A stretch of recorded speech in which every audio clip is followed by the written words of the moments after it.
What's at stake for us is we've had two movies that audiences have adored. The challenge is coming up with ideas that are new, fresh, and unique. It's important to up the threat level because you want to continually bring new experiences to the audience. It's absolutely essential for the audience to believe that these guys are really in danger.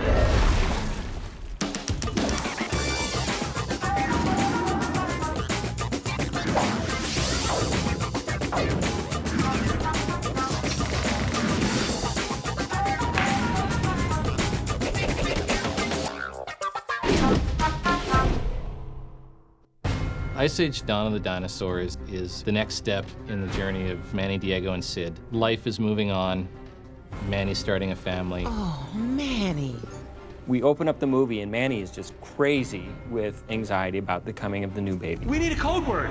Yeah, something that says, the baby's coming. Sid feels that maybe he's not part of a family. He goes looking for a new family Sid finds 3 dinosaur eggs that he adopts. And these eggs become dinosaurs. that set off this whole big journey down to an underground world where Sid has been taken by the mother of the 3 eggs. Our guys need to go rescue Sid, and they really have no clue about what's down here. I feel so puny.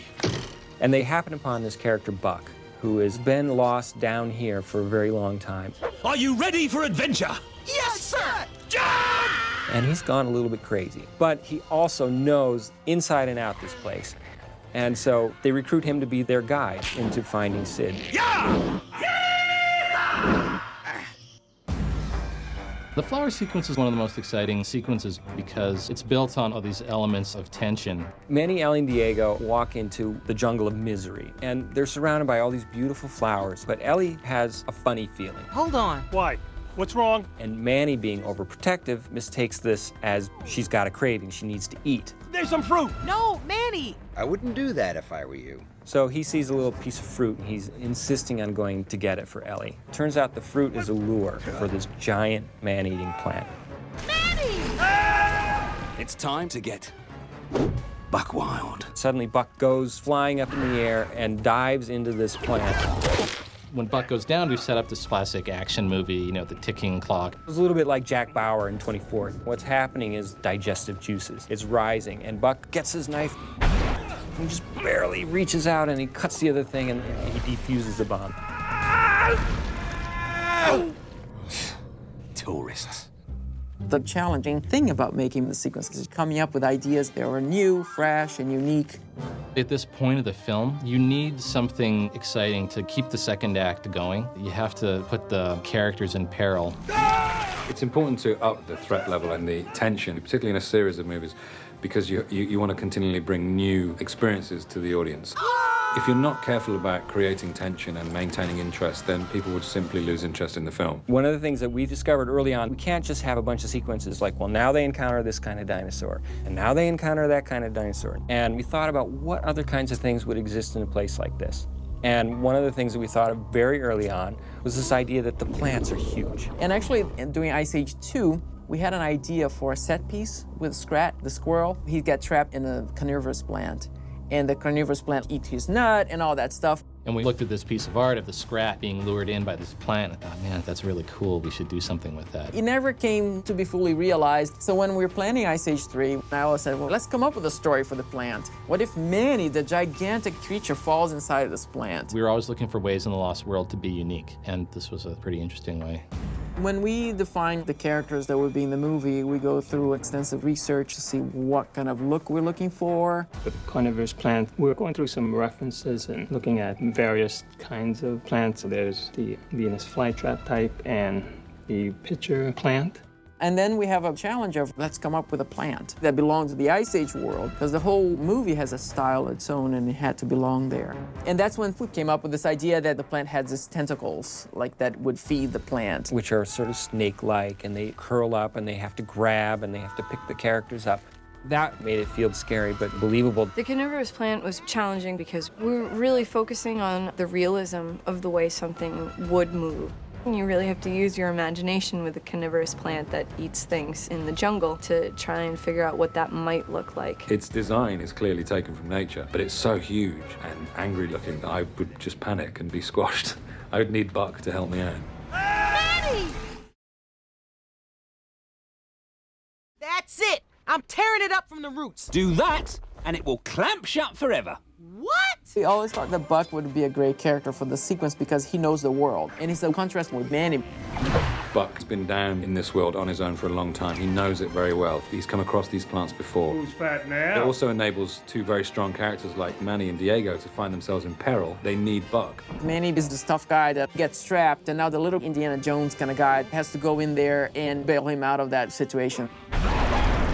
What's important about the scene is the fact that they can be hurt. It's telling the audience that this world is dangerous. You know, if it was the possums, you'd be like, well, it's the possums. Of course they're going to get into trouble. But this is Manny and Diego. Also, it's an opportunity to really prove and show the audience that Buck knows what he's doing rather than just saying Buck knows what he's doing. This is how we demonstrate who Buck is and what he's capable of and just how adept he is at surviving in this world. And that gives trust for the characters to use Buck as their guide through this huge world. In this world, you play by my rules. Voice work can up the threat level and the tension in terms of making the situation seem real. Rule number 1, always listen to Buck. What happens, the script is done, the character, in this case it'd be Simon Pegg, he gets his lines to read.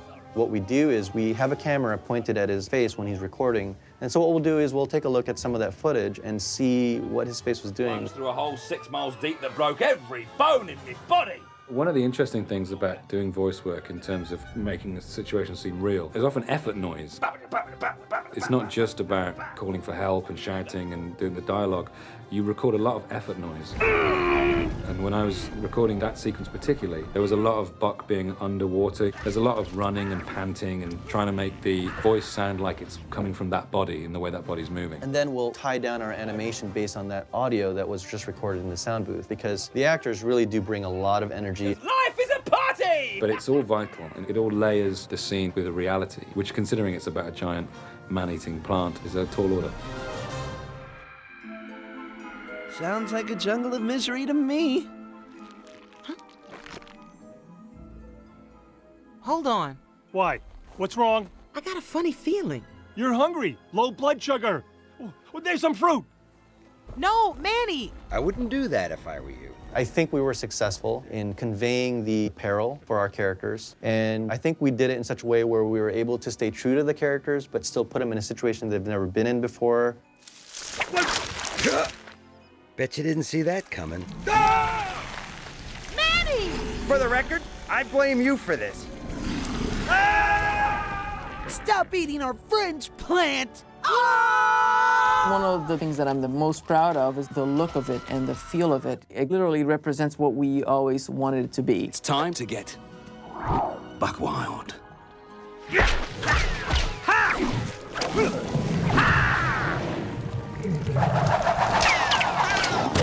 I'm really excited for audiences to see the sequence because it's a whole lot of fun to watch.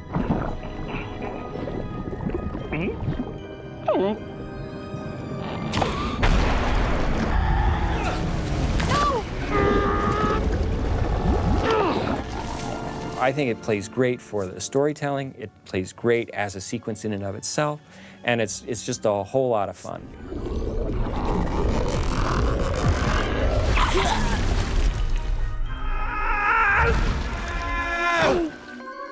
Tourists.